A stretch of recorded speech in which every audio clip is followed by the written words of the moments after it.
The sound of shattering glass startled 6-year-old Oma awake. Her small room was dark, but the faint glow from the corridor hinted at chaos. She heard voices, angry, unfamiliar voices, shouting at her parents in the living room. Fear tightened her chest as she crawled out of bed, her tiny feet tiptoeing toward the door. "Where is it?" a man with a rude voice demanded. "You think you can cheat us and live to tell the story?" Oma peeked through the slight crack in the door and saw her father, standing in front of her mother, shielding her.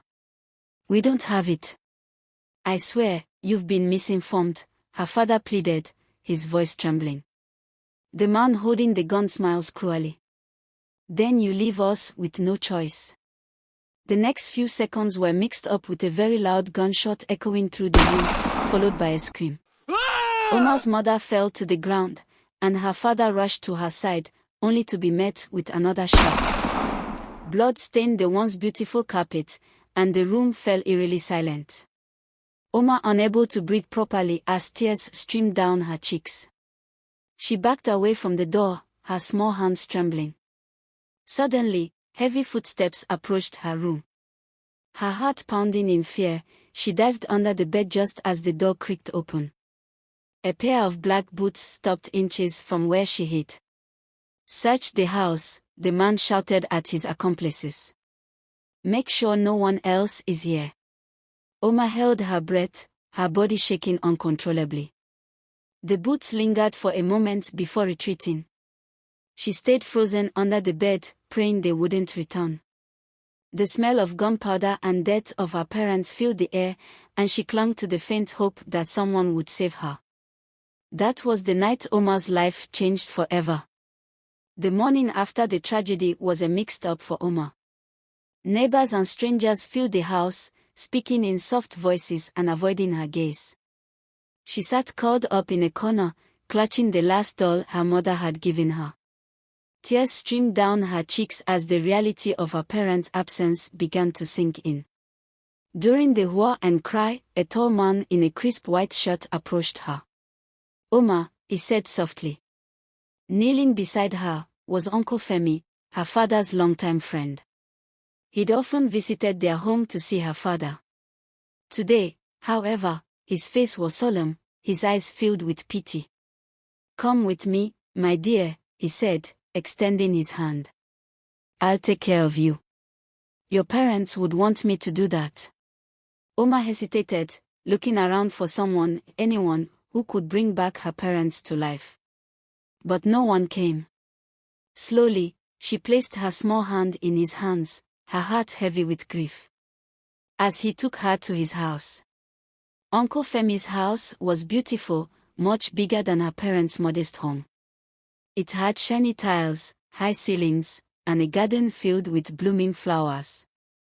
"This is your new home," Uncle Fei said as he took her to a room decorated with pink curtains and a soft bed. Oma felt out of place. The warmth of her parents' home was gone, replaced by cold, unfamiliar luxury. That night, as she lay in the strange bed, she cried herself to sleep, clutching her doll tightly. Uncle Femi's kindness seemed genuine. He brought her food, enrolled her in a good school, and even read her bedtime stories. But no matter how hard he tried, he couldn't fill the void left by her parents.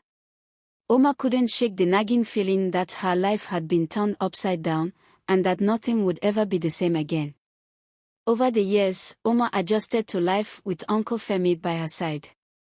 He treated her like a princess, providing everything she needed and more. She attended one of the best schools in Lagos, wore the finest clothes, and always had a warm meal waiting for her after school. Despite his generosity, Oma felt a constant ache in her chest. Her parents' laughter, their bedtime kisses, and the scent of her mother's cooking were memories that haunted her. Uncle Fei did his best to fill the gap, but some voids were too deep to mend. "Uncle Fei, why did my parents have to die?" Oma asked one evening as they sat on the veranda. The question startled him, and for a moment, his jovial demeanor cracked. "Sometimes, bad things happen to good people," he replied, avoiding her eyes. But don't dwell on the past, my dear. Focus on the blessings you have now. Oma nodded, and she told him to please find those who killed her parents and bring them to justice. Her uncle replied, I will try my best. At school, Oma excelled in her studies, earning the admiration of her teachers and classmates. But even her achievements couldn't erase the whispers of the day her parents died. She often heard. That's the girl whose parents were killed, they would say, pity lacing their voices. Uncle Femi encouraged her to move forward, often saying, You're a survivor, Oma. Your parents would be proud of you. His words felt comforting, but they didn't answer the questions that kept her awake at night. As the years passed, Oma grew into a beautiful and intelligent young woman. Yet, a part of her remained stuck in that dark night, longing for answers. And while she loved Uncle Femi for all he had done, a small, inexplicable voice in her heart warned her to keep her guard up. One afternoon, while Uncle Femi was away on a business trip, Oma wandered around the house. Though she had lived there for years, certain areas always felt off limits. Uncle Femi had a study room that was always locked. Curiosity got the better of her as she stood outside the heavy mahogany door. Why is this room always locked? She murmured to herself. She noticed a small key hanging from a nail in the hallway. Her heart raced as she reached for it. Should she? Uncle Femi had been nothing but kind to her.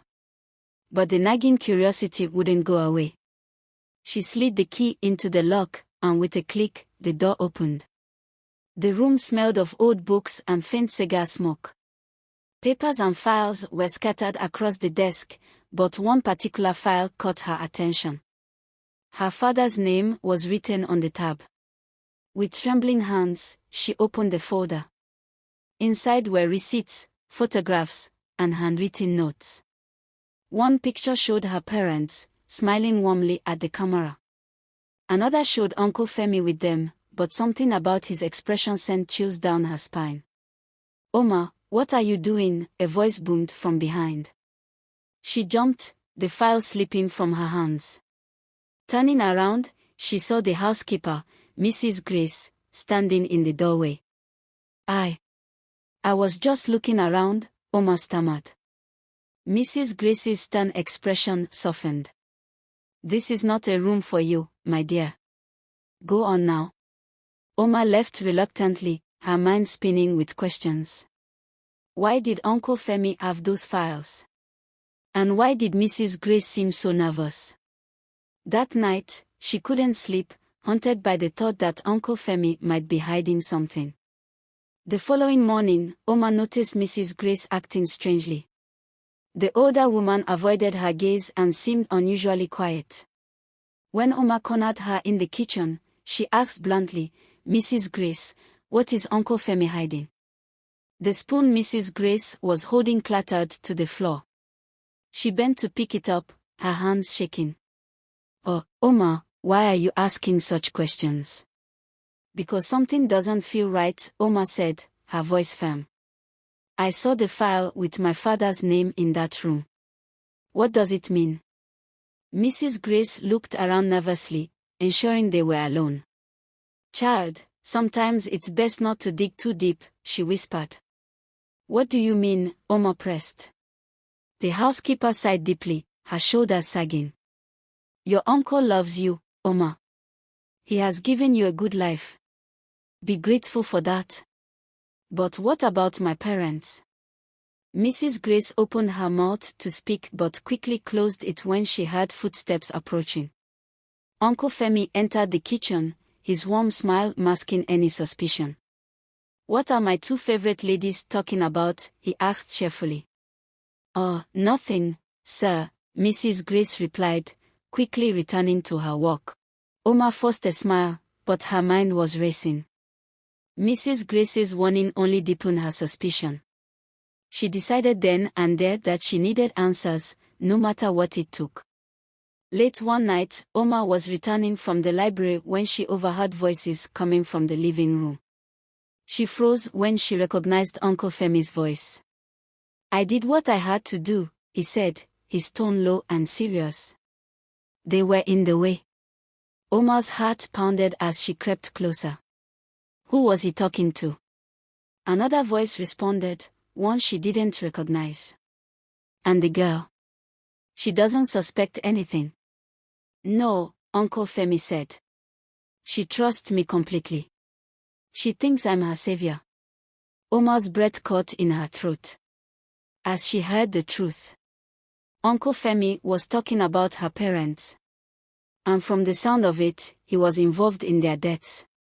She backed away, her legs trembling, and rushed to her room. Locking the door behind her, she slid to the floor, tears streaming down her face. The man who had cared for her all these years, who she had come to love and trust, was the same man who had destroyed her family. What was she supposed to do now? Oma couldn't sleep. She sat on her bed, clutching her pillow tightly as her mind raced. The conversation she overheard played over and over in her head. The man she trusted, the man who had raised her like his own child, had confessed to being involved in her parents' death. How could he? She whispered to herself, tears streaking her cheeks. But doubt crept in. Maybe she had misunderstood. Maybe the conversation wasn't about her parents. She wanted so desperately to believe that Uncle Femi wasn't a monster. But deep down, she knew the truth. She thought about confronting him but quickly dismissed the idea. Uncle Femi was powerful and well-connected. If he truly was a killer, he could easily silence her. Instead, she decided to keep quiet and gather more information. She needed proof before she could act. But the thought of living under the same roof as the man who had caused her so much pain made her feel uncomfortable. As the night stretched on, Oma lay awake, staring at the ceiling. She resolved to uncover the full truth, no matter how painful or dangerous it might be. Her parents deserved justice, and she wouldn't rest until she got it. The next morning, Oma was unusually quiet during breakfast. Uncle Femi didn't seem to notice, chatting away as though nothing had happened. Oma forced a smile and nodded along, her mind elsewhere. Later that day, while walking home from school, a stranger approached her. He was a middle-aged man with tired eyes and a weathered face. "Are you Oma?" he asked cautiously. Oma hesitated, unsure whether to trust him. "Why are you asking?" The man handed her a folded piece of paper. "I knew your father," he said softly before walking away. Her hands trembled as she unfolded the note. "Your parents didn't die in a robbery. The truth lies in Femi's past. Be careful who you trust." Omar's heart raced. Who was this man? How did he know about her parents? And what did he mean by Femi's past? She stuffed the note into her pocket and hurried home, her mind spinning. The pieces of the puzzle were starting to come together, but she needed more answers. That night, while Uncle Femi was out at a meeting, Oma took a bold step. She retrieved the key to his study room, determined to find more clues about his involvement in her parents' death. The room was eerily quiet as she entered, her flashlight cutting through the darkness. She went straight to the desk, rummaging through papers and drawers. Most of it was business-related, but then she found a small locked box. Her hands shook as she searched for a key. Finally, she found one hidden beneath a stack of documents. She opened the box to reveal photographs, receipts, and a handwritten letter. The letter was addressed to Femi from someone named Kola. It detailed a plan to remove the obstacles in a deal they were trying to secure. Omar's breath caught in her throat. My parents must have been the obstacles. Before she could read further, she heard the sound of the front door opening. Panic set in as she quickly returned the items and locked the box. She slipped out of the study room just as Uncle Femi called out, "Oma, are you home?"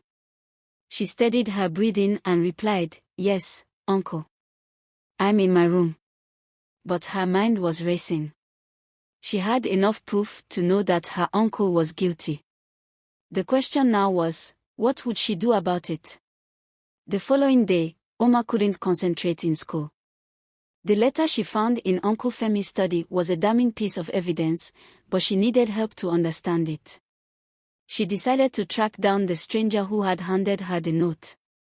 After school, she waited at the same spot where she saw the man for the first time.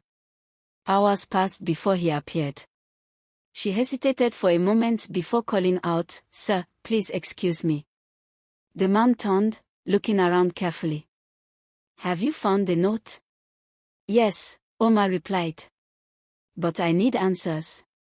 Who are you? How do you know about my parents?"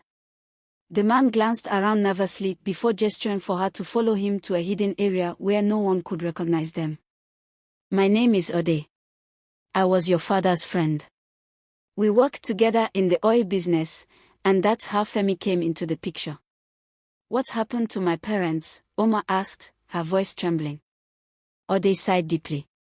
"Your father and mother discovered that Femi was involved in illegal deals. They planned to expose him, but Femi got to them first." Oma's legs felt weak. "Are you saying he killed them?" "Yes," Ode said. "But he made it look like a robbery. He is a dangerous person, Oma. You need to be very careful now that you know the truth." Oma felt a mix of fear and anger bubbling inside her. "Why didn't you say anything all these years?" Oma asked with tears-filled eyes.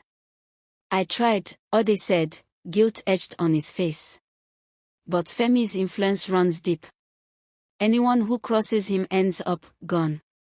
Oma clenched her fist. "I need proof. Will you help me?" Ode hesitated before nodding. "If you're serious about this, I'll do what I can."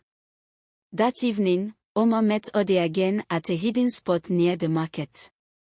They talked in whispers, their heads close together. "We need something concrete," Ode said. "Something that ties Femi directly to the crime." Oma thought about the letter she found in the locked box. "He has a study room in the house with lots of documents. I saw a letter there that talked about removing obstacles. I think that's related to my parents." Ode nodded. "We need to get that letter, but we have to be careful. If he finds out, you'll be in danger." Oma's heart pounded. The thought of going back into the study room terrified her, but she knew it was the only way to uncover the truth. "We'll need a distraction," Ode continued. "Something that will keep him out of the house long enough for you to search." "I'll think of something," Oma said, feeling determined to expose her uncle. As they parted ways, Oma felt a newfound sense of purpose. The truth was within her grasp, and she was willing to risk everything to expose it. The next morning, Uncle Femi surprised Oma with an invitation. "There's a charity gala this weekend," he said over breakfast. "I'd like you to come with me." Oma forced a smile, hiding her unease. "Why me?" "Because you're my family," Uncle Femi replied warmly. "And it's time people saw that." Oma felt irritated with his smile. Was this a genuine gesture, or was Uncle Femi trying to distract her from her growing suspicions? Later, she met with Ode to discuss the development. "This could be our opportunity," she said. "If he's at the gala, I have enough time to search the study room."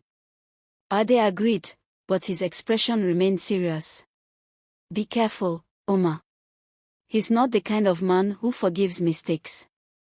The week leading up to the gala was tense for Oma.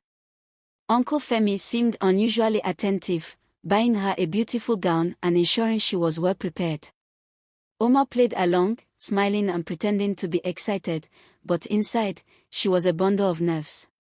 She met Ode 2 days before the event. "I'll use the gala to search the study," she explained. "But I need to make sure he stays there long enough." Ode nodded. "I'll create a diversion at the gala to keep him busy. While he's distracted, you can search." Oma felt her heart racing at the thought. She had no idea what Ode planned to do, but she trusted him.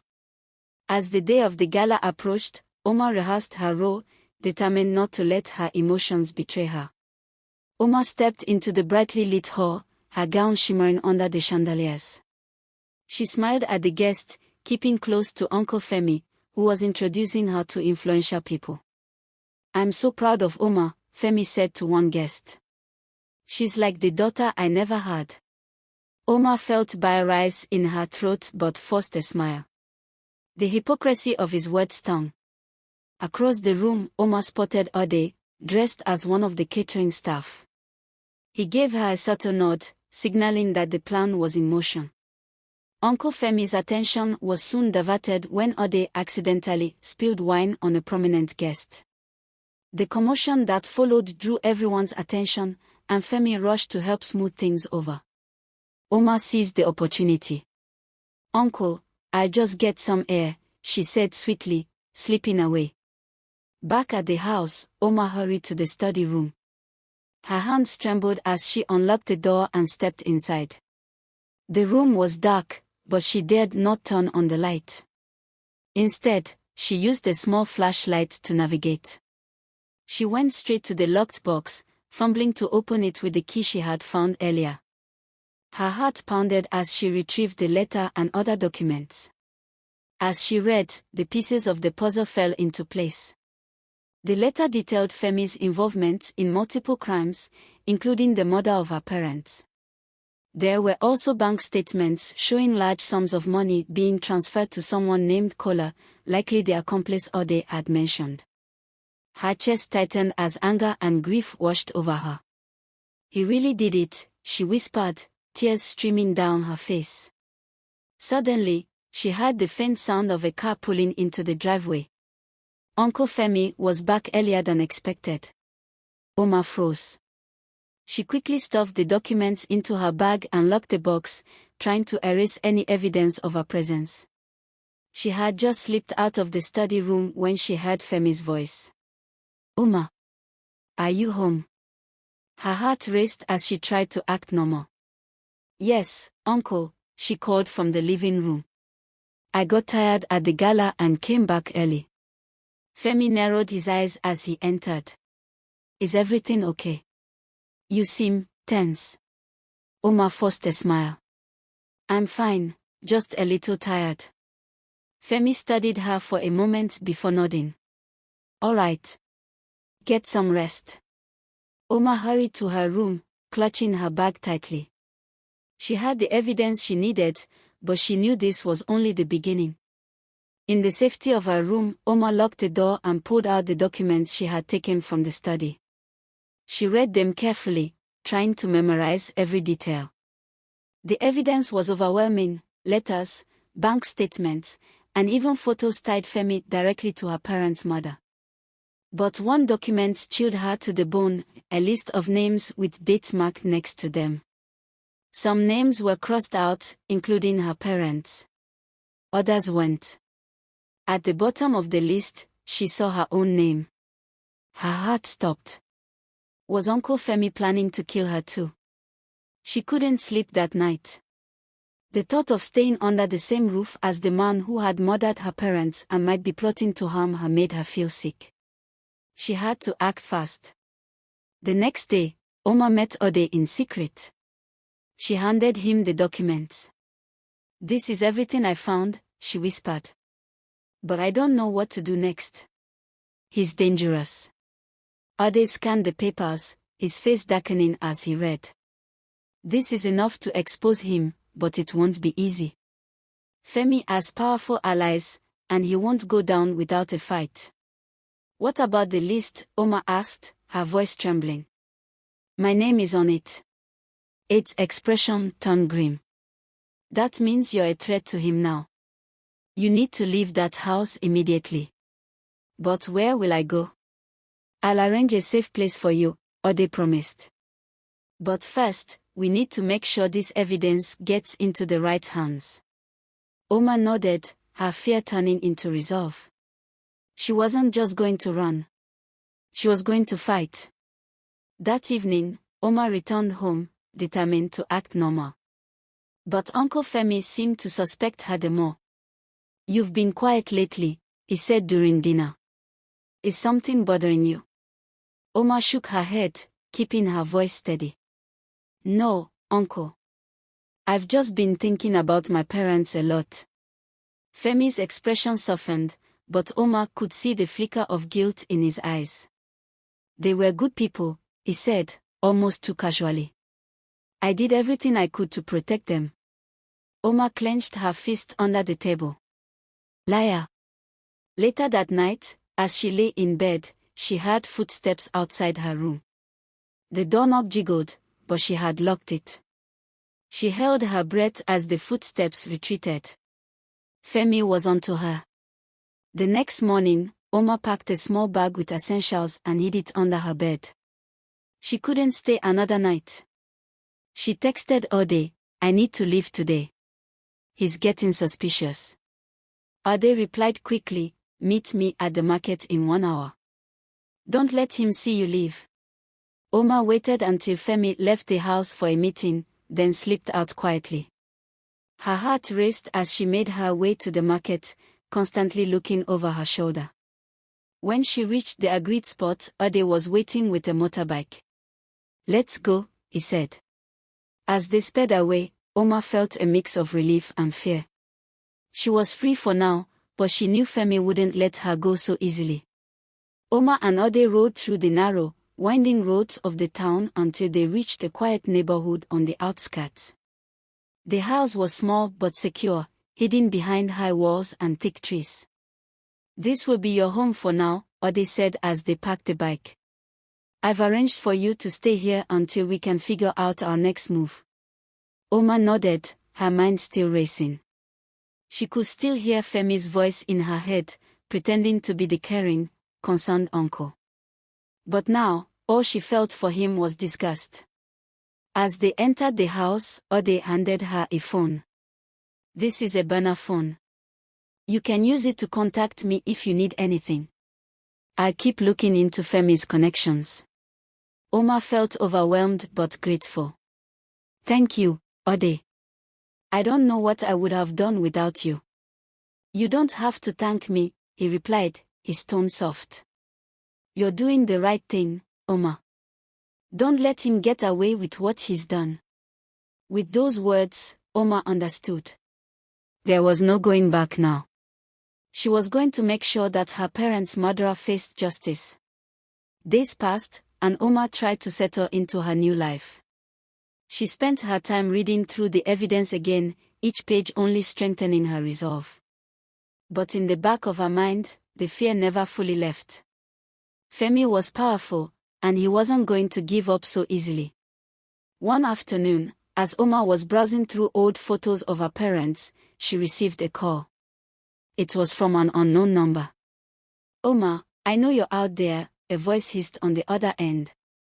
You can't hide from me forever. If you think I won't come for you, you're wrong. Her heart raced. It was Femi. You killed them, uncle. I know the truth, Oma replied, her voice cold. There was a long pause before Femi laughed. You think you've won. You haven't seen anything yet. I'll come for you, and when I do, there'll be no one left to help you. Oma's hand trembled, but she held the phone tightly. I'm not afraid of you anymore. You should be, Femi's voice sneered before the line went dead. Oma couldn't shake the feeling that Femi was always one step ahead. She needed more proof, something that would expose him once and for all. She thought back to the documents she had found in his study. There was one name that kept popping up, Kola. From the documents, it seemed Kola was Femi's business partner, but Oma had never heard of him before. That night, she called Ode. I need to know who Kola is. He's the key to everything. If I can find him, I'll have the final piece of the puzzle. Ode agreed to help. I'll do some digging. We'll find him, Oma. We are getting close. The next day, Ode came to the safe house with a new lead. I found Kola, he said, his face tense. He's not far from here. But he's dangerous. We need to be careful. Oma nodded.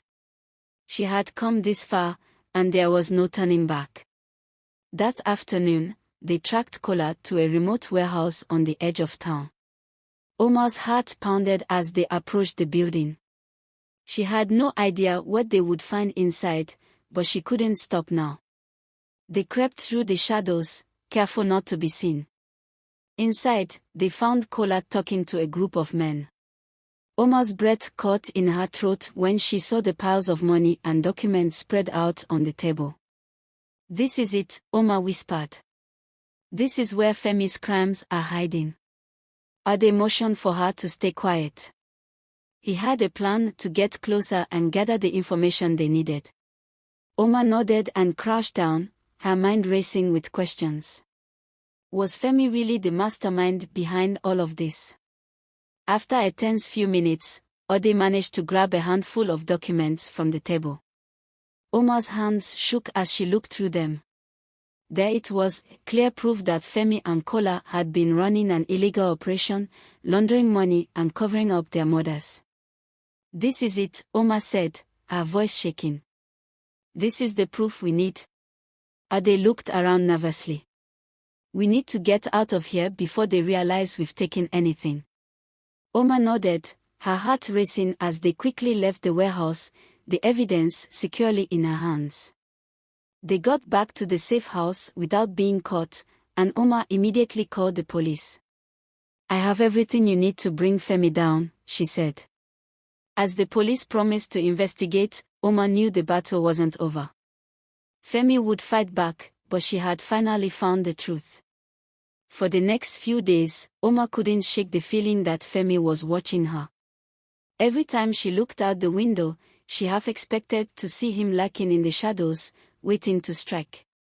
But despite the fear gnawing at her, she knew she couldn't go back now. The police had the evidence. Femi's empire was about to come crashing down. Ade visited her regularly, updating her on the investigation. "The police are working on it," he said one afternoon, his face serious. "But they need time.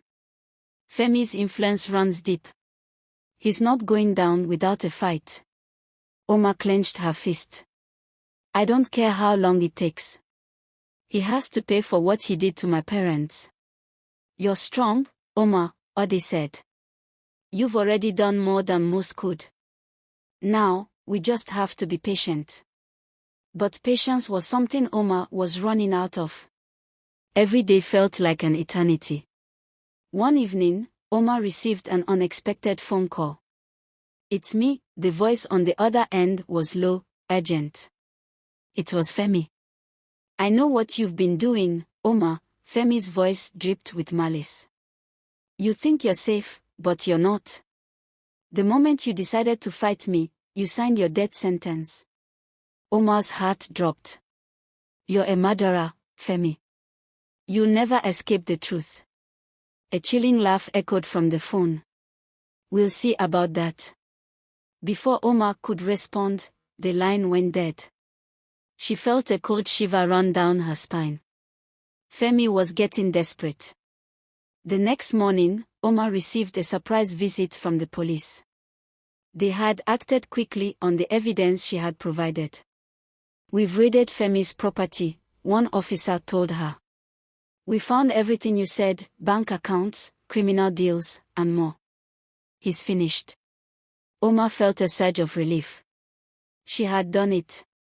Femi's empire was crumbling. But there was still something nagging at her. "Is it over?" she asked. "Is he in custody?" The officer hesitated. "Not yet. He's on the run." Omar's stomach tightened. "He's dangerous. You need to find him." "We're working on it," the officer reassured her. "Don't worry. We'll get him." But Omar wasn't convinced. She had faced Femi before. She knew he wouldn't go down easily. Days passed without any word from Femi, but Omar couldn't rest.